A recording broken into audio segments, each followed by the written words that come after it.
Welcome to our guide on mastering Eviews, designed to take you from raw data to robust, defensible insights. As Clive Humby famously said, data is the new oil. It's incredibly valuable, but like oil, it needs to be refined through analysis to be useful. That's what we'll learn today. Imagine you have a massive data set of daily stock prices. On its own, it's just a list of numbers. By the end of this session, you'll know how to use Eviews to turn that data into a forecast model that can inform investment decisions. So, what is the core challenge we face as analysts? Let's bridge the gap between the raw data we have and the clear insights we need.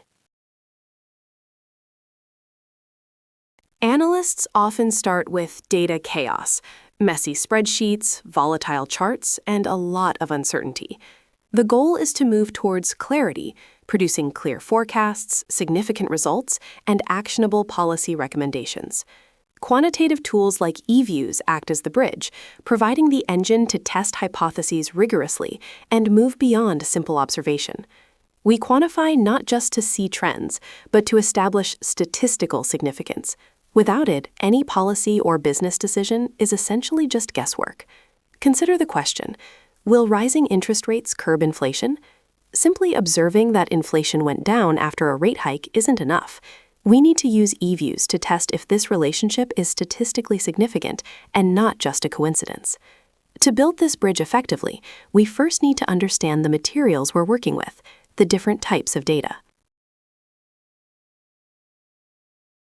The first step in any analysis is to identify your data type, as this determines the entire methodological path. The flowchart illustrates this decision tree. For time series data, which tracks one entity over multiple time periods, e.g. stock prices, you might proceed with unit root tests and then co-integration VAR models. For cross-sectional data, which looks at multiple entities at a single point in time, e.g. survey data, common steps include heteroscedasticity checks before applying OLS logit regressions.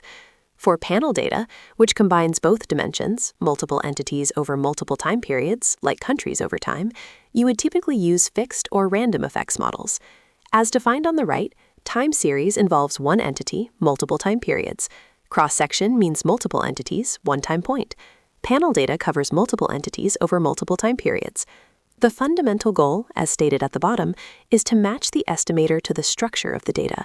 For instance, if you are analyzing the impact of education on income for 500 individuals in the year 2023, you have cross-sectional data. If you are analyzing the inflation rate of Vietnam from 1990 to 2023, you have time series data. If you analyze the inflation rates of all ASEAN countries from 1990 to 2023, you have panel data.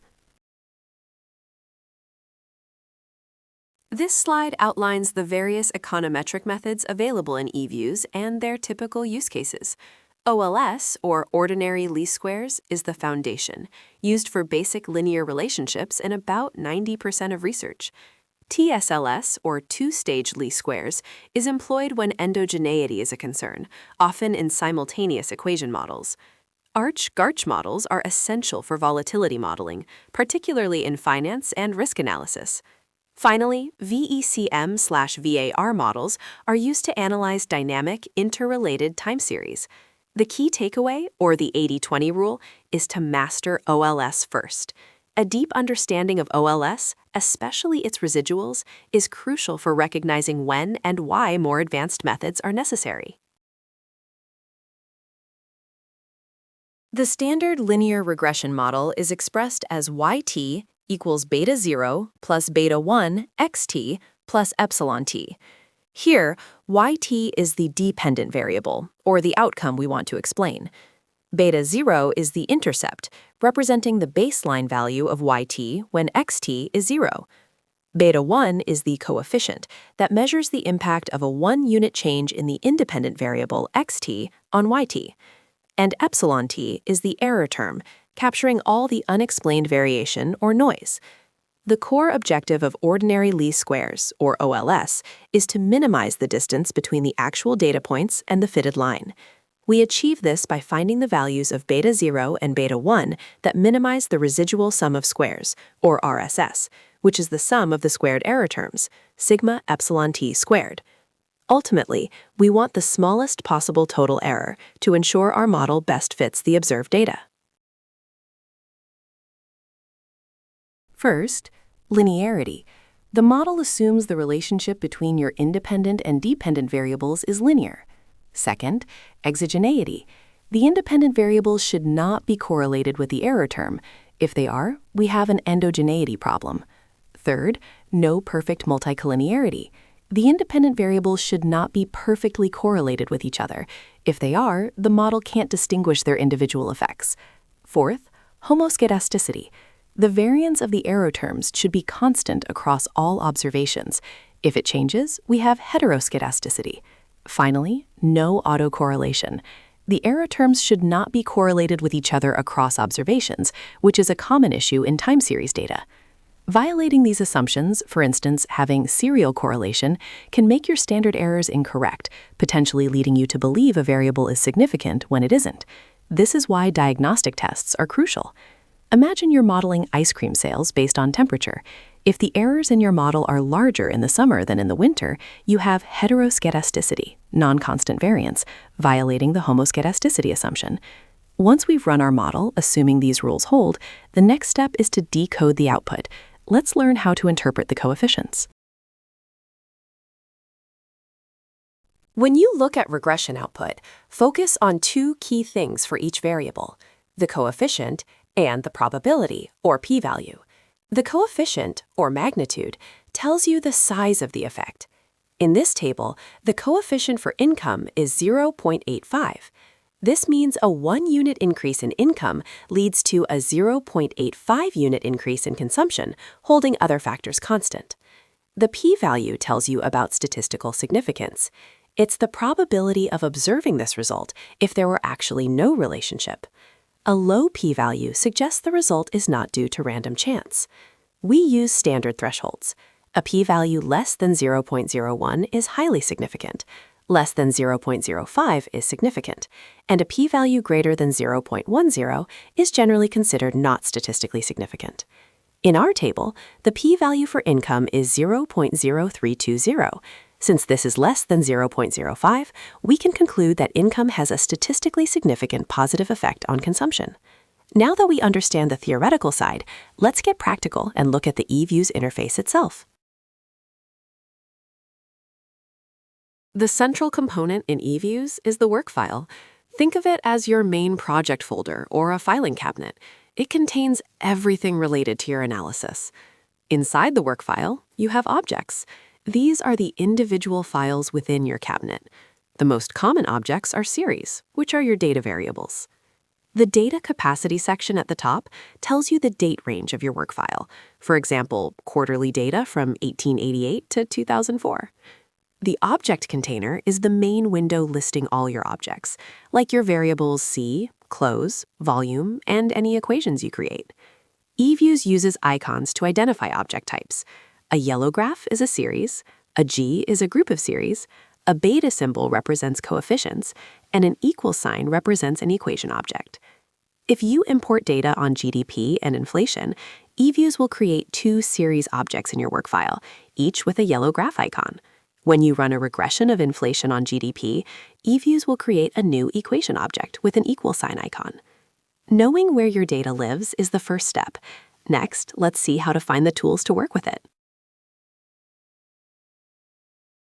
To import data, you typically go to File, then Open, and select Foreign Data as Workfile. This allows you to import formats like Excel. For descriptive statistics, you can select your series, then go to View, and find descriptive stats. The most common task, estimating an equation, is found under the Quick menu. To visualize your data, which you should always do first, select a series and go to View, then Graph. A pro tip for efficiency is to use the command window. Instead of clicking through menus, you can type simple commands. For example, typing LSYCX will instantly run a least squares regression of y on a constant and x. This is much faster. Instead of clicking Quick, Estimate Equation, and typing Consumption C Income into the dialog box, you can simply type LS Consumption C Income into the command window and press Enter to get the same result instantly. Let's put this all together and walk through a complete case study, from importing data to interpreting the final results. The easiest way to import data is often to just drag and drop an Excel file directly onto an empty Eviews workspace. Eviews will guide you through the import steps. After importing, it's crucial to check for NA values or other data errors that might have occurred during the process. The most critical first step before any analysis is to graph your series. Go to View, Graph, to visually inspect your data. This allows you to spot potential problems like outliers, structural breaks, or strong seasonality that could violate model assumptions. Remember the principle: garbage in, garbage out. A clean dataset is the foundation of a good model. Let's estimate a simple consumption function, where consumption depends on income. The model is cons equals beta naught plus beta 1 times inc. In the equation estimation window in Eviews, you specify your model. You list the dependent variable first, followed by the intercept, and then the independent variables. So for our model, we would type cons c inc. Cons is the dependent variable, c is the command for the constant term or intercept, and inc is our independent variable. It is absolutely critical to include the intercept c. Forgetting it forces the regression line to pass through the origin, 0, 0, which is usually incorrect from a theoretical standpoint and will bias your results. The intercept represents the baseline level of the dependent variable when all independent variables are 0. For the consumption function, omitting c would imply that if income is 0, consumption must also be 0. In reality, people still consume even with no income, through savings or borrowing. The intercept beta naught captures this autonomous consumption. We'll be using the least squares method and a sample period from 1980 to 2020. After clicking OK, Eviews runs the regression. The next step is to assess how well our model actually fits the data. After estimation, the first thing to check is the overall goodness of fit. Two key statistics help us here. The R-squared value tells you the proportion of the variance in the dependent variable that is explained by your independent variables. An R-squared of 0.1337 means that about 13.4% of the variation in the log of wages is explained by education in this model. The Prob-F statistic tests the overall significance of the model. It tests the null hypothesis that all your coefficients are jointly equal to 0. A very small p-value, like 0.000000, allows us to strongly reject this null hypothesis. It means our model is statistically useful and performs significantly better than a model with no independent variables, just a flat line. Now we interpret the individual coefficients. The coefficient for the variable ED, education, is 0.133724. This means that for every additional unit of education, the log of wage, ln wage, is expected to increase by approximately 0.133 units, holding all other factors constant. Next, we check the probability. The p-value for ED is 0.0000, which is far below 0.01. This indicates that the relationship is highly statistically significant, and we can be more than 99% confident that this effect is not just random chance. A special note on interpretation: when both your dependent and independent variables are in logarithms, a log-log model, the coefficient represents elasticity. For example, if you regress log of quantity on log of price, the coefficient is the price elasticity of demand, representing the percentage change in quantity for a 1% change in price.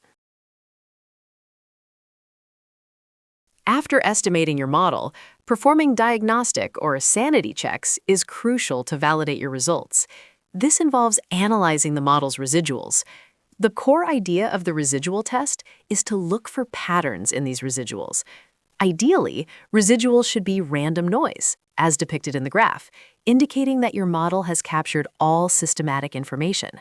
However, if you see a distinct pattern in the residuals, such as waves, a funnel shape, or growing varies, it signifies a problem. A pattern means your model is missing important information or is using the wrong functional form. We perform specific tests to identify these issues. First, White's test checks for heteroskedasticity, which means the variance of the error terms is not constant across all observations. Second, the Durbin-Watson statistic checks for serial correlation, which is when error terms are correlated with each other across time. For the Durbin-Watson test, a target value around 2.0 indicates no serial correlation. Any significant pattern or failed diagnostic test suggests that your model's assumptions are violated and the results might not be reliable. To summarize, we have covered the entire analytical workflow today, starting from raw inputs, moving through method selection and Eviews execution, and finally arriving at verified results. This structured process is essential for turning chaotic data into clear, actionable insights. Looking ahead,